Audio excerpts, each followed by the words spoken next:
ndinokukwazisai vateereri.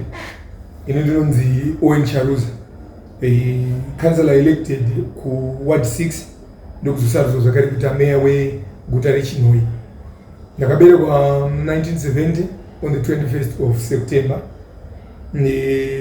Ndakadzidza grade 1 to 5 Chirorodziva primary school, grade 6 to 7 Chikonono primary. Ndakaitawo zvakare form 1 to form 4 pane makonde, zvinoreva kuti zvinozadzikidza kuti ndiri muzvarwa chaiye akakwana azere weChinhoyi. Ndakapinda basa as a contract worker kuZTTDC ichinzizeza 1989 and ndikubva ndazochipinda permanently kuzesa ikoko 1990 on the 7th of May. Zvirevo kuti ndigere panapa ndaane 34 years of service ndiriko kuzesa. Ndiri murume akaroora ane mhuri, ndine vana 6, vazukuru ndine vazukuru 5. Ndakaberekwa muno pachino provincial hospital, the old hospital that we have. Nekudaro semunhu akakurira muno muChinhoyi, zvakawanda zvandakakura ndichiona zvakazochinja nekufamba kwenguva. Mukufamba kwenguva kuti takaona zvizhinji zvakanyanyisa kudzikira. Ndokubva ndazoonawo inini kuti chishuwo changu chaive chekuti ndinoona nekuzozvidzira kuti nemhaka yei tine machallenges akadaro. So handina kutanga izvozvi kupinda mukanzero, ndakambopindawo muno 2008 kusvika 2013, but handina kuzopedza temu. Ndakave nedambudziko rokuti ndakazosidzira temu pakati 2011 kuti daive ndasuspendwawo naminister, the then minister of local government vaChombo. Zvinhu zvokuti ndakazokliwa mune matare, ndaonekwa ndisina mhosva. But panguva iyoyo ndinodavira kuti zvatakaona 2008 ndo zvatakasvikawana futi zvakare 2023. Ndo machallenges ataitinawo apa 2008 aiva ari wese pane zvatiri parizvi. Takasvikawana machallenges anokwana kuita 5 or 6. Machallenges edu ekutangisisa aive non-payment of salaries. 2008 takasvika pavari ne12 months, but currently tapinda 2023 takapinda vaine almost 8 months non-paid salaries ngini mwedzi yese iyoyo, almost 8 months. So it was one of our challenges that kuti hatigone kuve nevashandi vanogona kutipa service delivery inodakadza kuvagari veChinhoyi ivo vasiri kuona. So ndo yakave challenge yedu yekutanga. Yechipiri yakave challenge yekugadzirwa kwemvura. Dambudziko remvura rakave dambudziko ratakaona riri rakashungurudza vanhu vakawanda, and tichipindawo 2023 musi wa23 August zvaitori wese kupfuura zvazviri nekuti tine zvatakatogadzirisawo. So machallenges edu takawana aripo 5 or 6. Imwe yacho yanga iri maroads edu iko zvino zvatikwanise kuprovida service delivery yakakwana inokodzera kuvanhu vese, zvichiburikidza nokuti migwagwa yedu yakanyanyisa kufa. Hatikwanise kuprovida health service delivery kudzimba dzese, sei maambulance edu achinotora murwere kune each and every household in each and every corner. Dambudziko iroro ndo dambudziko riri kupa kuti maservice delivery mamwe ese akafanana nekutakura kwemabhini, even kufamba kwemotikari mumigwagwa riri dambudziko rinochemwa nemunhu wese. Dambudziko rechitatu rakave rehealth services. Maclinics edu anovhura na8 achivhara iwo na4:30, but isu tiri supposed kuti tiprovida essential service kuvanhu vagari veChinhoyi. So matambudziko ariko ndeyekuti kuvharwa kwacho takakonzera ndechekuti normally maclinics edu anoprovida mawingi emadzimai yematernity wing. In maternity wing kuti operate inoda tine mvura running water 24/7. So nepamusana pekuti mvura iyi haisi kuwanika, maclinics aka vakadecide kwavhara, takawana achioperata period iyoyo. Chechipiri ndechekuti mishonga mumaclinics edu mishoma, infrastructure iri intact, but equipment yekushandisa mukati yakaparara zvisingaiti, inoda mari yakawanda kuti ikwanise kuti tichisenza zvakaenderana. Tine dambudziko zvakaendera kuti tine manurses vanouya after vaona kwekushanda kunenge kune mari, kune raramo yakanaka, vanosiya. Saka we are so short staffed mumaclinics edu zvokuti tsamba yedu yatakaisa ndeyekuti titsvage about 41 nurses, and chishuwo chedu ndechekuti maclinics edu avewo nemadoctors anopota achivhizita Monday, Wednesday and Friday. Izvi tiri muurombo hwekuda kuzvigadzirisa kuti tiwane madoctors atogara nawo basi tobvumirana. We have an MOU yatinosainirana tove nemadoctors edu Monday, Wednesday and Friday. And tovewo nemaclinics ari well staffed ekuti panosvika vanhu vanosvika vachibatsirwa muzvakanaka nevanhu nestaff yakakwanirana. Uyezve service yacho ive service inotambirwa nemunhu wese achaenda paclinic apa. Chechina tine nyaya yerefuse collection. Mabhini hatisi kukwanisa kusvika kudzimba dzese. Zvinokonzera kuti kuzove nemadhamps ari kucreatwa. Hatigone kunomambunyikidza vanhu kuti vasarase madhamps iwayo nekuti dambudziko riri kutangira kubva mukanzero macho. Maroads edu isu ndisi tinoagadzira. Maroads haasi kufambika.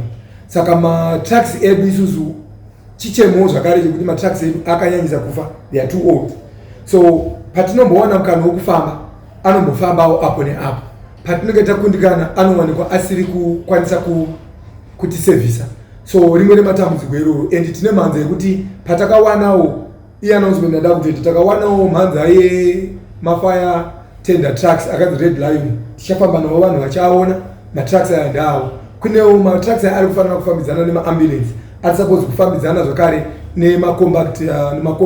refuse compactors. Tinofanira kuwana mamuti maviri zvichireva kuti tinenge taane 4. Tomboedza kutseketudza kuti tiwane mukana wekuti kutakurwa kwemarara kunge kuri up to date. Naizvozvo isusu chichemo chedu dambudziko redu remvura matambudziko edu ose atakaona taidentify takaita urombo hwekuti ngatinoita strategic plan. Strategic plan inotipa kuti padambudziko rega rega ratakwanisa kuidentify tikakurukura nezvaro tawana machallenges aro rakatanga sei neparatisvitsa rinotipa mukana wekuti tichitsvaga masolutions ekuti tinoripedza sei dambudziko iri zvisinai kuti tatarisa kumari dziri kubhadharwa from ratepayers nemari inobva kucentral government. Taingowana kwese kuti tinoda kusolva dambudziko iri chirudzii. So we actually came up with the strategic plan. Takanoita takatoisubmitawo kuna minister. We are one of those local authorities. If there are 5 in Zimbabwe, tinoti isusu tiri vamwe vacho vakakwanisa kusubmita strategic plan. Tiri vamwe zvakare vane vakanonoevaluatwa town clerk namayor tikaita masubmissions edu. Budget redu takaadopta a standstill budget from last year ndo ratiri kushandisa at current. Kana paine adjustments maviri matatu asi budget raishandiswa gore rakapera ndo ratakaadopta apa. And maplans zvese zvatataura izvi kuti tinoita turnaround sei. Chichemo chedu chikuru ndechekuti tinoda kuti maministries ose asacommunicate direct to us but ngavaedze kucommunicate through the Ministry of Local Government. We appreciate communication over the Ministry of Local Government, and if we are communicating to any one ministry, communication yatinobvisa kuno chana Ministry of Local Government, then totaura tese through one voice the Ministry of Local Government, and through his office tinotarisira kuti tiwane kuririsirwa land, and through this land zvinondidzorera kumashure kuti nhoroondo yelocal governance haina kutanga pari zvino, yakatanga ndofunga kuma way back kuma 18th century. Karangarira tose kwaikona nambuya nehanda vanasekuru Kaguyi taitine machiefs taitine masabhuku village core heads nevamwe vakangoda kudaro. Those were actually people in local government mutime dzacho idzodzo, zvichireva kuti vanhu vaive varimo in those positions to manage local resources to the benefit of local residents. Ndo zvimwe chete zvatiri kuti kuunza pari zvino kuti tine land yatakapiwa of which handigona hangu kuenda into detail about it because we have a case iri mumacourts yekuti tikaenda deep into the case inopedzesera yakujeopardize the conditions yestate yecase irimo between a certain individuals out there. But isu tiri kuti we need to be cleared kuti tiwane kuwana land yekudevelopa because one of our major tasks second is to provide housing and amenities to the residents. Saka hatigone kunge tichiprovide those housing stands, commercial stands, industrial stands kana tisina land. Yet we need to apply for land to Minister of Land. So we are trying to use the office of the Minister of Local Government but ibatsire kuno unlock those opportunities. Kana tawana mukana iwo tichazonge takuchiziva kuti takurealize mari iyi definitely tawana mari 60% inofanira kuenda ku estate account, the 40% ndo atichasenzesa. Estate account is there to fund ma projects and this imwe funding yatawana ndo yatakwanisa kunge tichiita nayo ma maintenance nezvimwe zvakadaro. So tiri kutarisira kuti isusu mari yo ikawanika through land sales that dzinge zichiitwa under proper supervision ya local government minister even nevelenzi vacho tinotarisira kuti tinokwanisa kuresuscita mvura yedu yeChinhoyi. Pamvura yeChinhoyi apa pane challenge hombe yekuti at the moment tiri kukwanisa kuproduce 17 megaliters dzemvura kana kuti 17 million cubic liters dzemvura per day. Kana tichiti taproducer maximum tiri kukwanisa kuwana 23 megaliters zvichireva 23 million liters dzemvura per day against a demand ye 66 million cubic liters dzemvura, whereby tine deficit yedu were almost half. We cannot actually reach half yemvura yatiri kuproduce, but solutions proffered tikawana mari we have actually created a turnaround project yemvura yekuti tinofanirwa kuve ne the first phase inove the cheapest iri kuita 6 million iri kuda kuti tiinstole vertical pumps anove 5 because tine 3 bays dzatogona kuisa vertical pumps matatu. At the moment pane 3 aripo. Takamboita test run ndobva tatenga pump nyowani yatakaisa iyi yakatiradza kuti zvinotishandira. Tinoda kubva kune zvakudhara tichiuya kune zvitsva zvinodeva ndezvokudai the old pumps dziri too vibrant dzine noise plus dzinodya magetsi zvotirova kubudget, asi the new pump inoperforma zviri at least 100% better than the old ones. The old ones aripo 2 anopomba mvura inopombwa ne 1 pump zvichireva kuti 1 pump iyoyo inopomba 600,000 liters of water per hour. Idzi 2 idzi dzinopomba at least 1 inopomba 300,000 liters dzemvura per hour, which means tika installa 5 dzinopomba 600,000 we will be sitting and we will be upgrading our pumping capacity to at least per day 37 million cubic liters of water of which tinenge tasvika pa almost half yemamvura yatinodiya inodikwa. Chikonzero chinopa kuti mvura yedu inge yakawanda inodiwa kudaro uye iite shoma parizvino nepamusana pesystem yedu. According to census reports pakaitwa census pai vanhu vakarara muChinhoyi there were almost 104,000. Tiri kuti hatisi kusanganisa vanhu vepakati 12,000 plus, hatisi kusanganisa vanhu vanovhizita provincial hospital yedu, hatisi kuverengera traders vanhu vazoita business muno muChinhoyi, formal and non-formal traders vanhu vazoita business ravo munhu vese vanoda kusenzesa mvura. Saka we are looking at a population of about 140 to 145,000 vanhu. So after taita the second phase yacho iyese in total inenge ichida 23 million. The second phase inoda 17 million. The first phase yacho inoda 6 million, of which first phase iri kushanda pakungoinstalla vertical pumps iwayo yotovhara leakages ese kusvika tasvika paspeckley cop pamagomo pamatanga apa ndozvinotipa kuti timbosvika pahalf yemvura yatiri kuda. Asi kana tiri tawana funding yacho iyoyi in the event yekuti land yedu yatipa mari, we can assure people kuti tinozopedzera takupe performance yedu end result yacho tinenge takupomba at least 86 megaliters dzemvura per day zvichireva kuti tinenge takuoperate nesurplus ye 20 megaliters zvichireva kuti zvese zvatiri kutaura even zvemaroads with the funding from this sale of land inotipa mukana wekuti we can service ourselves without actually looking up to the central government. Ndinoromba kuti ndinenge ndichitaura izvo ndimosanganzoone zvimwe kuti ndokuti zvibude. Saka basa rakanzela rameya ndere kumeka sure kuti he sits meetings ese ecouncil, ordinary council nema special council meetings. Basa rameya ndere kumeka sure kuti council policies are formulated and meetings edu anofanira kuve mandated meetings and the review of council policies iko zvino izvi ndingati takamboenda kunoita unpacking because mapolicies atakapinda tikawana mamwe acho aripo, so takaenda kunoita unpacking kuti makanzellors vazive mapolicies atinawo atakawana ine machallenges ndo atida kuita review, meaning kuti pa first year every 12 months we have a target yekuti tireview at least 5 and these 5 tinoaita tichibatsirana nemastakeholders nema-residents. They have to make a contribution to my policy because my policy are no governor Chinhoyi as a council. Then it took our implementation of what initiated programs. These are not supervised through the mayor's office.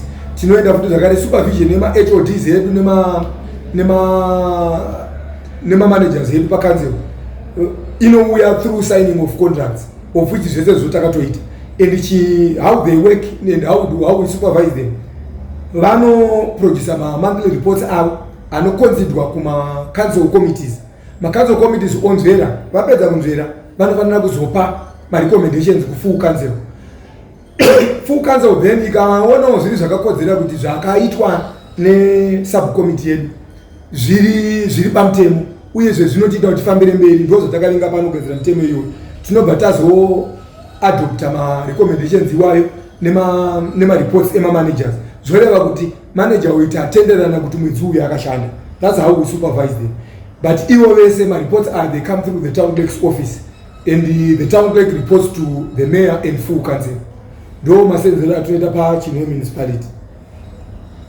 Ndinoda kutenda nenguva yandawaniswa, at least tichawana mukana wopota tichitaura tichipanana ma-updates nekufamba kwenguva. Tine tariso yekuti pamberi apa zvakawanda zvatichange tichiita, nekuti takambofamba nzira dzekunoona naminista maringe nezvishuwo zvedu, tikaonekwa tichitambirwa zvakanaka naminista. Toda kuzvitenda kuti at least tiri kushanda hand in glove naDC vedu vazivanai naMadam Marian Chomo, Minister of Local Government, Minister of State and Devolution muMashonaland West, then naminista vachitando vacho. At least maofisi ese tiri kutambirwa. The reason why zviri kuita saizvozvo ndezvekuti takawirirana kuti let's take off our political jackets kuti zvinhu zvitifambire. Munhu anoda kuzoenda kupolitics ozoenda kupolitics kwake outside business rekuti tivandudze guta redu. And kurudziro yangu mumashoko angu kupedzisira ndeyekuti amwe machallenges atiri kufesa haazi machallenges ekuti takaberekwa takaona aripo, asi machallenges atiri kutokonzera isusu sevagari. Zvakafanana nekuti tine best sewer pipes atogara tichiripota. Mazhinji acho mukanoona tinonosangana kune vamwe kwatakatovhura tikawana pipe ichibuda huku dzinosvika 48 mabroilers angafa ega. Takanosvika pamwe pacho is very sad kuona munhu ane mbwa yake yafa akanokanda mudrain. That hits back kwatiri because munhu atoita izvi munhu ari kugara muChinhoyi mumwe wedu oita izvi zvozotiafecta takawanda manje, and tochichema kolera. Saka tida kuti munhu wese ave mupurisa wemunhu ari panext door pake nemunhu ari kufamba munzira, kuti hatina zvatiri kuita zvinokonzera kuti tive nematambudziko. Kurasa mapepa chako chako zviri nani kuti munhu uve nechawatenga wapedza kudya wofamba kutsvaga pane bhini tonorasira ipapo. Ndo zvimwe zvinhu zvokuti hazvitombode kuti kanze uise mutemo, asi kuti isi pachezvedu that culture should change, and the change begins with me. Inisamera ndifanira kunge ndionekwa ndichiti ndadya chinhu ndorasa basi, and munhu wega wega ari kufamba mustreet anofanira kuonekwa ari anochengetedza nzvimbo dzedu nemigwagwa yedu. Ndo chipedzisa zvakare nekutenda vagari nekuteerera. Ndotenda zvakare mukana wandaupiwa nePlatinum FM. I'm so proud kuti Platinum FM haina kungouya chete. Takabva tawana Platinum FC ngezi Platinum iyo iri muno Mashonaland West, Platinum FM iri muno Mashonaland West, iri zvakare mipinyi rokoopareta iri pakati peguta reChinhoyi. Tinoda kuvatsigira nekuvatenda nebasa ravoita kuti tikwanise kunge tichitaura tese. Kune vanoda kufona vachitaurawo naCharuza, meya wenyu weChinhoyi. Namba ndo dzinoti 0773 011 396. Paofisi ndinogona kuwanika chero nguva yamandifonera kuti tisangane tichikurukura maringe nezvamunoda kuti tikurukure. Ndatenda.